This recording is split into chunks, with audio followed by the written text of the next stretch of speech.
বাঙালি ছেলেরা না ঠিক সেক্স করতে দম তো সবাই দিতে পারে, ছেলেদের কি সাঁতার কাটার দম আছে? আমার যখন শরীর খারাপ হবে, তুমি যখন খারাপ পজিশনে থাকবে, তোমার পাশে কেউই দাঁড়াবে না।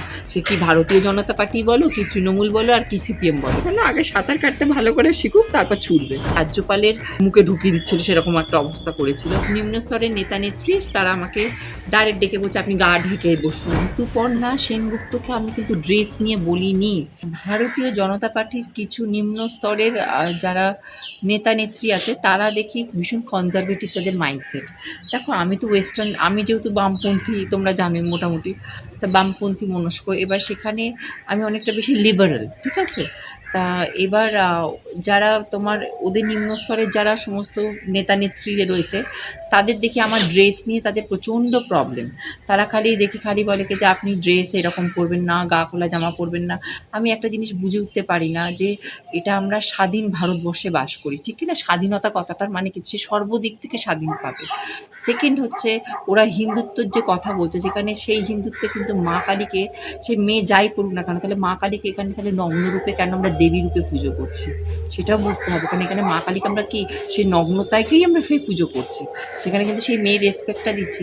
আর যেখানে আমরা যে গণতান্ত্রিক স্বাধীন আজকে 21st সেঞ্চুরিতে থাকি, সেখানে ওরা দেখি মানে ড্রেসের উপর ওদের একটা কোথাও একটা রেস্ট্রিকশন রয়েছে, একটা ওদের রয়েছে, ওদের ওয়েস্টার্ন ড্রেসের উপর একটু মানে পুরোপুরি মানে ভারতীয় ব্যাপারটা যেটা ওদের রয়েছে, তো সেটা আমার কোথাও একটা আমার সাথে মানে মিসম্যাচ হচ্ছে। মানে যেটা আমি, দেখো আমি প্রথম কথা ফার্স্ট অফ অল আমি খুব লিবারেল পার্সন।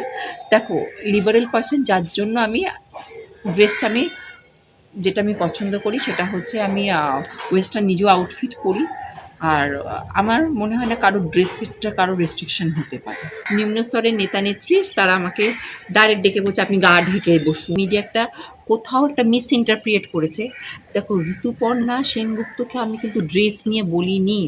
দেখো তুমি ওয়েস্টার্ন ড্রেস পরার লিবার্টি আছে, কিন্তু কাউকে প্রভোগ করা, ভালো করে এটা দুটো বুঝতে হবে। তুমি western dress, you have right to wear the western dress, but you have no right to provoke others.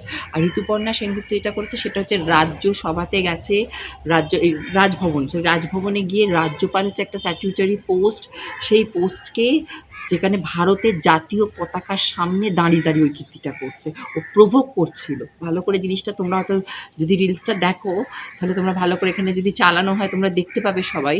মানে ও কিন্তু ভারতের জাতীয় পতাকা রয়েছে, সেই জাতীয় পতাকার সামনে ও কিন্তু দাঁড়িয়ে রাজ্যপালকে প্রভোগ করেছে। এটা একটা জিনিস সবাই আমাকে, আমি দেখেছি আমার সম্প্রতি একটা ভিডিওতে অনেকেই কমেন্ট করেছে ইনি তো বিজেপির নেত্রী বলে এরকম করে সুর টেনেছে, যে ইনি আবার ঋতুপর্ণাকেও নায়িকাদেরকে উল্টোপাল্টা বলেছে। আপনাদের একটা জিনিস বুঝতে হবে, ওয়েস্টার্ন ড্রেস পরাটা রং নয়, কিন্তু কাউকে প্রভোগ করাটা, সেটা কিন্তু প্রভোগ, এই দুটো কিন্তু পুরো আলাদা জিনিস। যারা শিক্ষিত মানুষ তারা হয়তো আমার কথা বুঝতে পারবেন। প্রভোগ করা আর ওয়েস্টার্ন ড্রেস পরা দুটো এক নয়। আর ও যেটা করেছে রাজ্যপালকে, সেটা হচ্ছে সামনে রাজ্যপালের পারলে মানে আপনারা দেখেছেন যেটা মুখে ঢুকিয়ে দিচ্ছিল, সেরকম একটা অবস্থা করেছিল। সেটা হচ্ছে আপনার এর সামনে ভারতের জাতীয় পতাকার সামনে, যার জন্য আমি ওয়েস্টার্ন ড্রেস পরে বসতেই পারি। কিন্তু ও পড়ুক না, ও তো আগেও তো কত ওয়েস্টার্ন ড্রেস পরেছে, আমাকে কখনো মন্তব্য করতে দেখেছেন? সেটা নিয়ে কখনোই দেখবেন না। Western dress you can wear definitely, তুমি স্বাধীন দেশে বাস করো, আমি নিজে ওয়েস্টার্ন ড্রেস পরি, সেখানে আমি কেন ওকে বলতে যাব? ওয়েস্টার্ন ড্রেস পরাটা কোনো না, কিন্তু যেটা হচ্ছে ও রাজভবনের রাজ্যপালকে একটা স্ট্যাটিউটারি পোস্ট, যেটা জাতীয় পতাকার সামনে, যেটা আমাদের জাতীয় পতাকার ডিসরেসপেক্ট। দেখো মতবিরোধ ঠিক না, মানে ওদের দেখো এরা তো একটু কনজারভেটিভ মাইন্ডসেট, মানে এদের যার জন্য এদের সেই সেকালের সে বাপ ঠাকুরদা যা করেছে সেটাই রয়েছে। কিন্তু এটা তো তোমাকে ভগবান কৃষ্ণ গীতাতে একটা কথাই বলছে, change is the law of nature. সে চেঞ্জ যেটা হবে তোমাকে, দেখো সব আজকে একটা কথা বলছে, আমার মায়েরা যেমন কোনোদিন চুড়িদার পরেনি, ঠিক কি না? কিন্তু এখনকার জেনারেশন মেয়েকে সেরকম, হয়তো সে একদিন শাড়ি পরবে, দুদিন পরবে, রোজ কি শাড়ি? আমার মায়েরা 365 দিনই শাড়ি পরে গেছে। মানে তারা মানে কোনো দিন মানে মানে মরার সময় সে বোধহয় হসপিটালের জামা প্যান্ট পরেছে, এরকম একটা ব্যাপার। কিন্তু তে কোনো দিন মানে কি বলে ওই শাড়ি ছাড়া কিছুই পরেনি।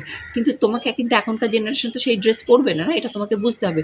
Change is the law of nature, সময়ের সাথে সাথে সেই চেঞ্জ হবে।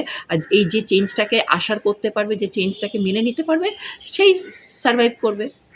অ্যাকচুয়ালি ব্যাপারটা হচ্ছে আমি সত্যি কথা বলতে গেলে আমার নিজের শরীর অসুস্থ ছিল। আমি অনেকদিন এখানে ছিলাম না, আমি দিল্লিতে ছিলাম, তোমরাও জানো অনেকদিন আমি দিল্লিতে ছিলাম। আমার নিজের শারীরিক কন্ডিশন খুব একটা ভালো নেই।